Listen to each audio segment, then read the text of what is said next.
Is Terran weapon upgrades? Uh, maybe. Actually, no. I think it's just a gun. I don't think it even has the muzzle flash. Mm-mm. It's just a gun. Hmm. Okay. He Uh, answered that amazingly. yeah. Do it say, man, I want to sleep, but I want to see how many subs we get today. Yeah, like I don't know what to say, guys. This is insane. I'm like almost mad about this because I know that this is gonna drop off in a month, and then we're gonna have like this impossibly high number to try and beat again. 852. That's awesome. Thank you guys.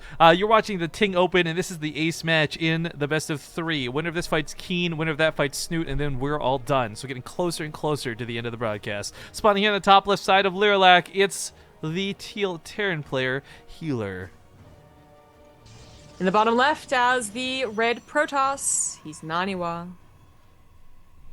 Yeah, NaNiwa tapping out of the game like that, I gotta imagine like he's probably a little bit more frustrated in himself than necessarily his opponents, because that was a pretty poor engagement. It looked like he had a good setup, and I think his assumption was he was killing the Liberators faster than he really did. Because if those Immortals had lived, he would have wrecked the Marauders. It wouldn't have been a question.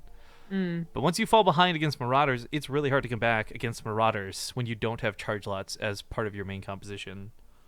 Yeah, he might have also been frustrated at Liberators in general. That certainly I can think happen. I think every Protoss right now is just Yeah, like a exactly. safe blanket statement to say. Exactly. But Healer proving that he's not just the weird trick pony, because it's not necessarily one trick. It's just a couple of different weird mech builds. Yeah. By just throwing some really strong macro, actually, overpowering NaNiwa in a game where NaNiwa wasn't, caught off guard. In fact, the opposite happened. He was so on guard, he just demolished Healer's first push, and Eddie still won. Yeah, that's very true. I forgot I was going to show the Partouf off, so I'll do that really quick here in game, guys, because we're just bouncing around as quick as we can. So one sec with my ugly mug. This is what a Partouf coin looks like, really quick. It is thick. It's awesome. It's made of metal. It's ow. Ooh, Hurt my thick and finger. awesome.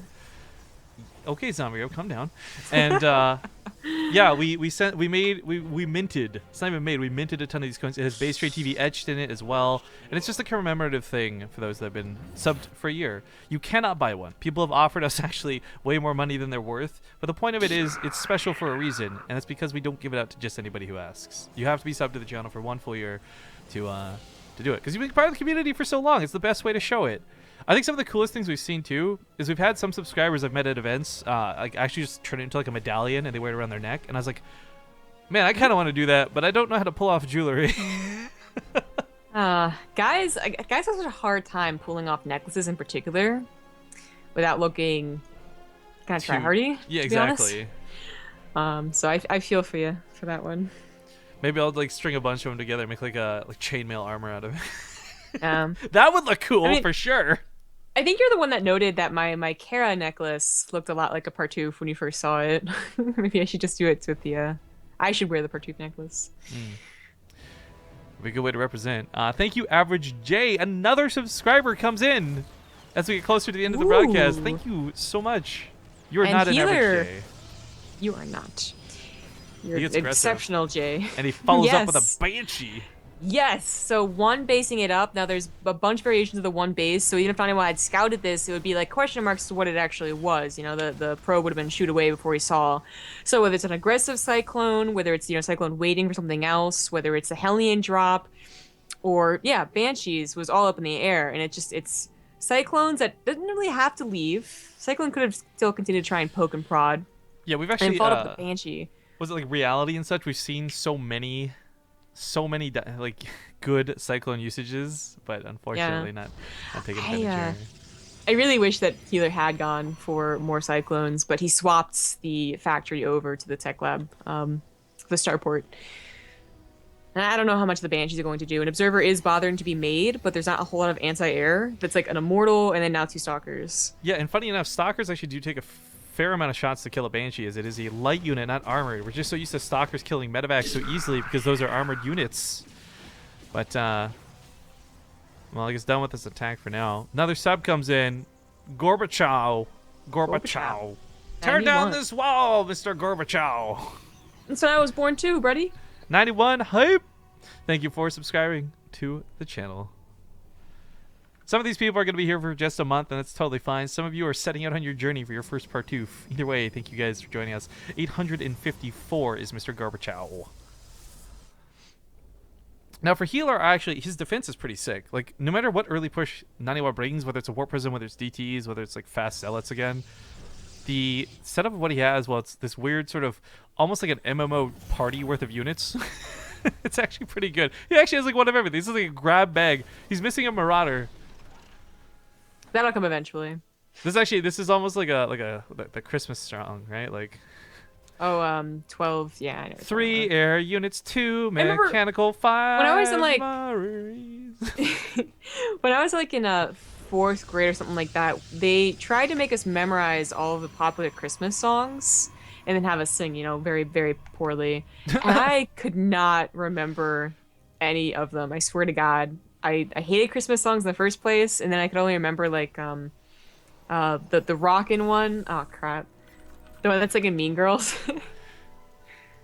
Rockin' Christmas or whatever. I was gonna say what Rockin' USA here, like where we go Beach Boys with this. That's not Christmas music at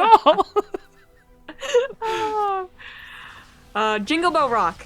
Nailed it. Oh, jingle bell, jingle bell, jingle bell rock. Jingle bell swing and a jingle bell ring. You know, doesn't America, like, I know this is like an American thing for sure. You got those stupid like Kids Rock 5 albums and dumb infomercials. Oh, like 25, 55 yeah, is you're like where it's at right exploiting kids to sing terrible covers of like Katy Perry. See, they're not as bad as the 4th graders in high school. NaNiwa was trying something sneaky, and Healer just caught this. So he starts repositioning to get in position to deal with this. Sieges up the tank so he can pick up and drop it. Banshee's going to be a little bit useless, but point defense drone is going to be fantastic to make sure these stalkers don't kill Stim. But he's still going to power through it. Stim gets denied. Raven's going to go down. NaNiwa blinks away and takes advantage of Healer just being off guard for even just a second. Well, he doesn't kill 15 workers. Shutting down Stim? That's the longest researching upgrade a Terran player has. Yeah, that was really nice. And it was going to be difficult no matter where NaNiwa went to be covered on both angles because Healer didn't have a lot of army coming out of that 1-1-1. He had army that was very good in position, but out of position, it was going to find a tough time moving over. So now NaNiwa's looking pretty good. He has a long time before Healer's going to attack, but you know, Healer didn't attack for a long time in that last game either, yet he still overpowered NaNiwa. It was quite surprising, too. And on a long map like Orbital Shipyard, where layer lack and vertical spawns, okay, free tank is weird, is a lot shorter. You know, that rally would have maybe killed NaNiwa even sooner. Well, you know what? NaNiwa isn't short. You guys tall as hell. $3 donation is an ADD all over the place here from Bruce Moose 96. He says, loving the sub train today, but I didn't sub for the chat, but for the casting. I love your stuff. Keep it up. Also nerf Protoss. So Bruce Moose knows what's up. I will absolutely nerf Protoss for you, friend. At least we'll put it in the tip jar and hope it gets nerfed. Anyways, the Marauder gets picked off, and NaNiwa actually doesn't take too much damage. Mostly just shields on most of these units. Again, with Stim being so far out, he knows, like, NaNiwa knows that he picked off an upgrade. He doesn't know whether it was Stim or combat shields, but he does know he's got a little bit of leeway before he has to really worry about Healer's bio, because without both of those upgrades, the bio's not that strong. Right. But it is going to be quite a sizable army when it does have those upgrades, even armor supply and facts right now.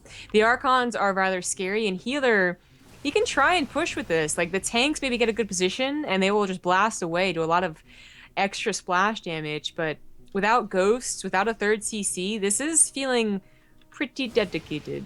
I don't know why he's breaking on those rocks. I guess he could drop in the main. Plus, if you hope that NaNiwa was built around here, this is where you siege up and get a bunch of free buildings. At least in PvT, that ends up being the case. Obviously, NaNiwa has not built like that in this game. Healer going to try and add in some Liberators here. He's not going to get a very abusive position in the main, however. NaNiwa doesn't have any like buildings off to the angle, but just pulls back, loses an Archon, loses a couple of charge shots too.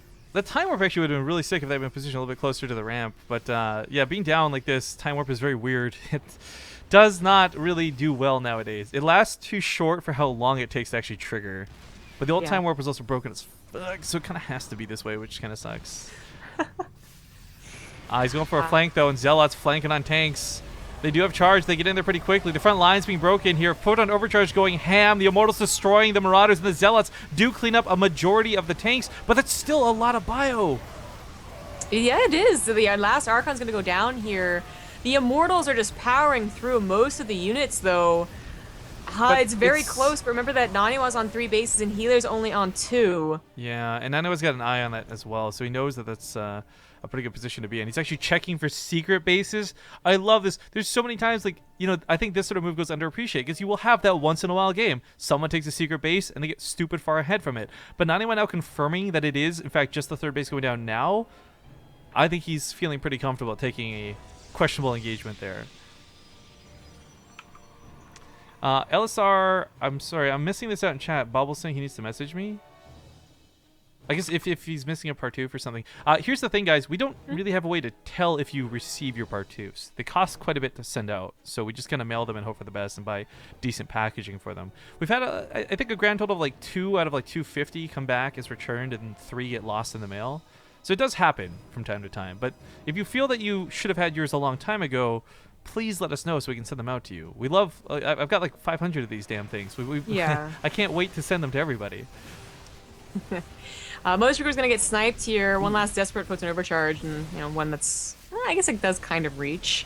The Liberator is going to add that extra element that the tanks were trying to add, but even being a little bit better than them.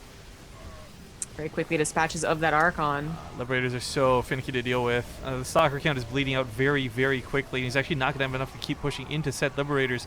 Falling back, this is where it gets frustrating. This is where Terran gets like the balance complaints right here. Moments like this, because NaNiwa doesn't have a great way to deal with these. Trying to catch them as they siege up. He just doesn't have the amount of stalkers required. And as we see, any shots off on those Immortals are dangerous. Yeah, there's no other aggression going on Healer's side of the map. He did lift his 3rd command center, or to his 3rd, and NaNiwa, has he just lost this game? I believe he just has to the Liberators. He desperately tried to focus them both down, and that kind of, like, maybe if he had focused one then the other, I don't know. But he's not happy about that loss at all, and that's really unfortunate. So congratulations to Healer, who will win the series 2-1 and advance on to fight against Keen. Keen, of course, we'll see if he's even awake is the problem.